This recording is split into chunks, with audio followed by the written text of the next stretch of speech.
proud to say that my first guest tonight is a congresswoman from California and the first woman elected Speaker of the House. Her latest project is impeaching the President of the United States. Please welcome Speaker Nancy Pelosi.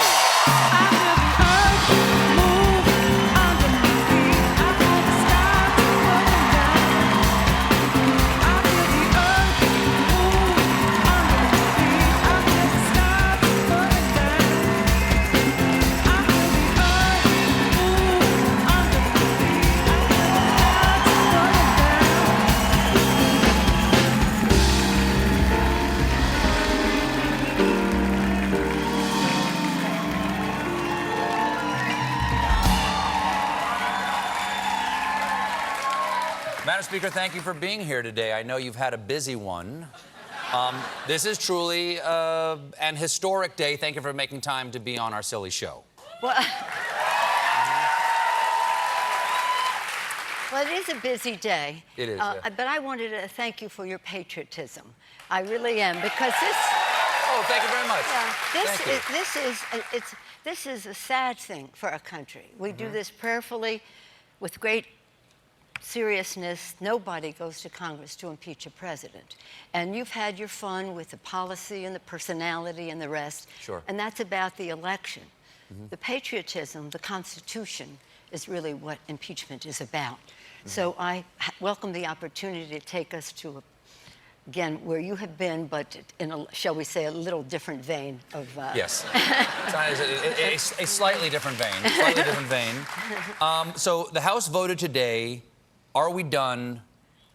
Is the president impeached? No, but thank you for asking. What happened today was it was a continuation of our inquiry that we have, but to set forth the rules of procedure for how we go forward now, spelling out the president's rights, due process for him, how the majority and the minority will have equal time to question witnesses and the rest. It's about fairness. Because, as I said, this is about the Constitution and how we go forward with this, and no decision has been made to impeach. That's what the inquiry is about. But how we go forward is a test for us to do so worthy of the Constitution, and worthy of our founders' sacrifice when they established this Constitution. As you said, and you have said before that this is a sad occasion in a way, because you don't want to have to take these steps. The reason why people do get happy, why you hear the applause sometimes, is because people want to know that actions have consequences, and there have been so few consequences for this president when he's admitting on the White House lawn the crimes that he's been willing to do in order to help himself. Well, I think what's important, the most important thing for the American people to realize and understand is no one is above the law. No one, not the President of the United States or not. In the earliest days of our revolution, Thomas Paine wrote, "The times have found us." Here they were. They declared independence. They fought a war.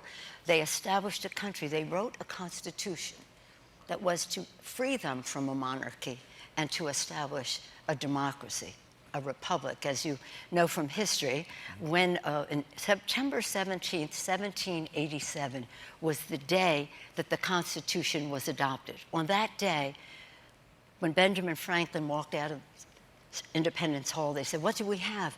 What do we have, Mr. Franklin, a monarchy or a republic?" He said, "A republic, if we can keep it."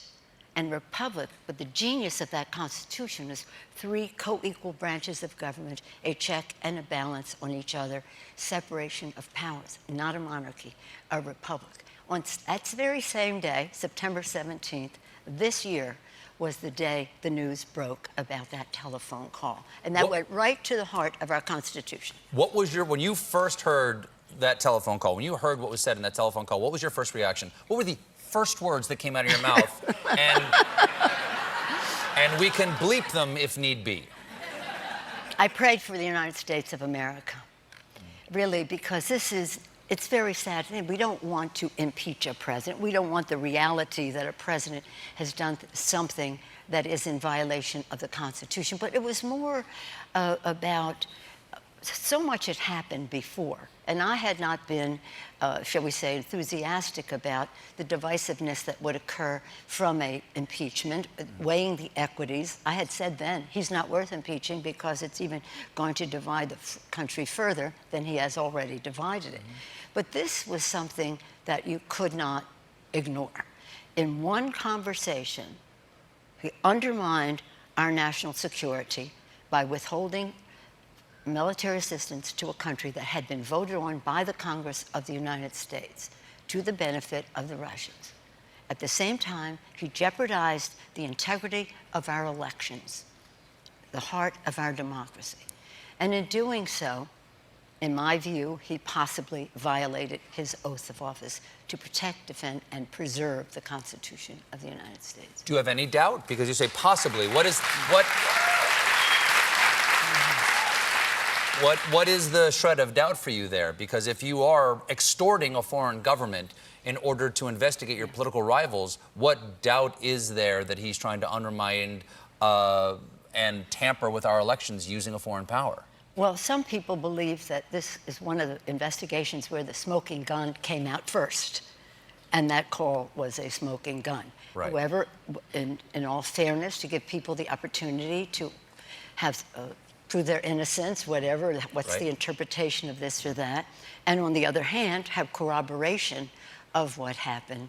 We have the inquiry, and we will have the public hearings coming up soon. It seems like it's like an investigation truly in reverse, in that we found the guy with the bloody knife in his hand and the dead body. Now the investigation is to find if enough people care. Well, and that's part of this.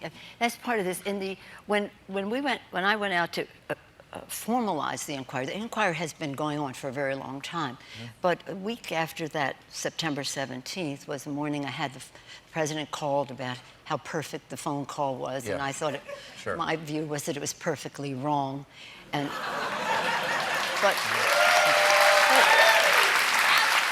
But here's the thing to remember. They make a big thing of saying, well, if it was so wrong, why would the president put out the notes from the meeting?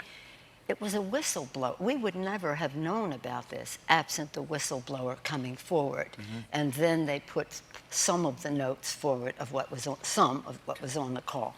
So but the fact is that before that announcement, the public was against moving forward 59 to 34. I actually was against it. Yeah. I had said many times on the show, I don't think that impeachment is the right thing. I think it lets the American people off too easy. I think the president himself has to be rejected by the voters, or else his followers will feel like it was stolen from them. But when it became tampering with our election using a foreign power, which is very on brand for him, it undermines the idea that you have to wait for the election if he's willing to undermine the election using a foreign power. Well, as I say, there are many, and you have amused us all, and as I say, with your patriotic approach to calling it, making people aware.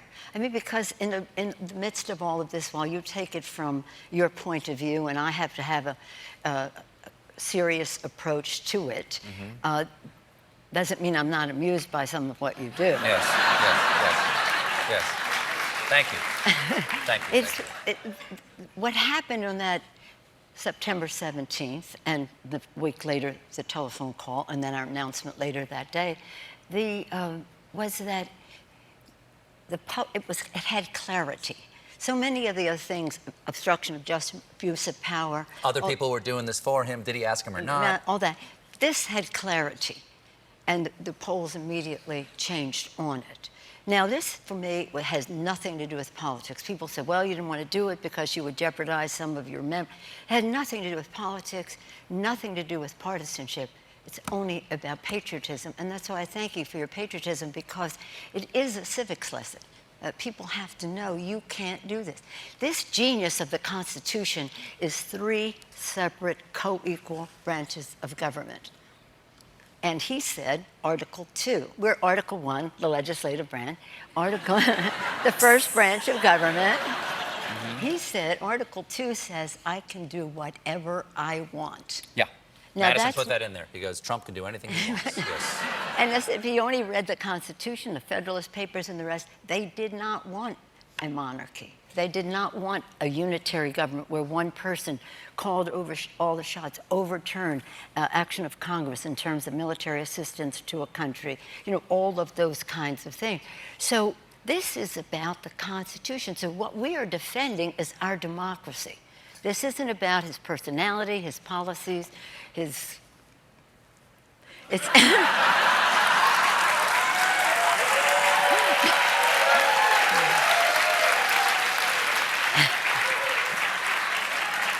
I have a theory.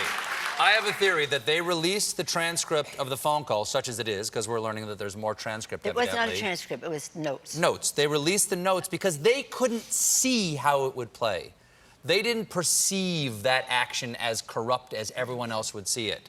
They just thought like, oh, sure, a little horse trading with influence with another country, not a big deal. I think he lacks the empathy to understand how people can perceive his corruption. Well, you're being very gentle. Well,